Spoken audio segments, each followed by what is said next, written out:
لوگو اپنے پروردگار سے ڈرو کہ قیامت کا زلزلہ ایک حادثہ عظیم ہے۔ اے مخاطب، جس دن تو اس کو دیکھے گا اس دن یہ حال ہوگا کہ تمام دودھ پلانے والی عورتیں اپنے بچوں کو بھول جائیں گی اور تمام حمل والیوں کے حمل گر پڑیں گے، اور لوگ تجھ کو مدہوش نظر آئیں گے، حالانکہ وہ مدہوش نہیں ہوں گے بلکہ عذاب دیکھ کر مدہوش ہو رہے ہوں گے۔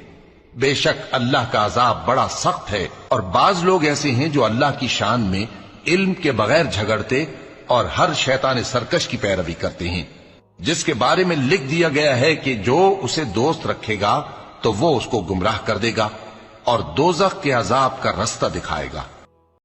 اور ہم نے ہر ایک امت کے لیے قربانی کا طریق مقرر کر دیا ہے تاکہ جو مویشی چوپائے اللہ نے ان کو دیے ہیں ان کے ذبح کرنے کے وقت ان پر اللہ کا نام لے۔ اللہ تک نہ ان کا گوشت پہنچتا ہے اور نہ خون، بلکہ اس تک تمہاری پرہیزگاری پہنچتی ہے۔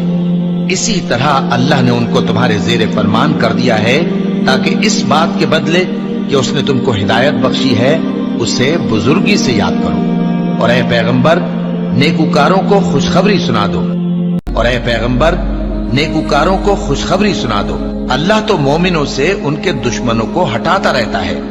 بے شک اللہ کسی خیانت کرنے والے ناشکرے کو دوست نہیں رکھتا۔ لوگوں، ایک مثال بیان کی جاتی ہے، اسے غور سے سنو کہ جن لوگوں کو تم اللہ کے سوا پکارتے ہو وہ ایک مکھی بھی نہیں بنا سکتے اگرچہ اس کے لیے سب اکٹھے ہو جائیں، اور اگر مکھی ان سے کوئی چیز چھین لے جائے تو اسے اس سے چھڑا نہیں سکتے۔ طالب اور مطلوب یعنی عابد اور معبود دونوں گئے گزرے ہیں، ان لوگوں نے اللہ کی قدر جیسی کرنی چاہیے تھی نہیں کی۔ سو مسلمانوں، نماز قائم کرو اور زکوٰۃ دو اور اللہ کے دین کی رسی کو پکڑے رہو، وہی تمہارا دوست ہے، سو وہ کیا خوب دوست ہے اور کیا خوب مددگار ہے۔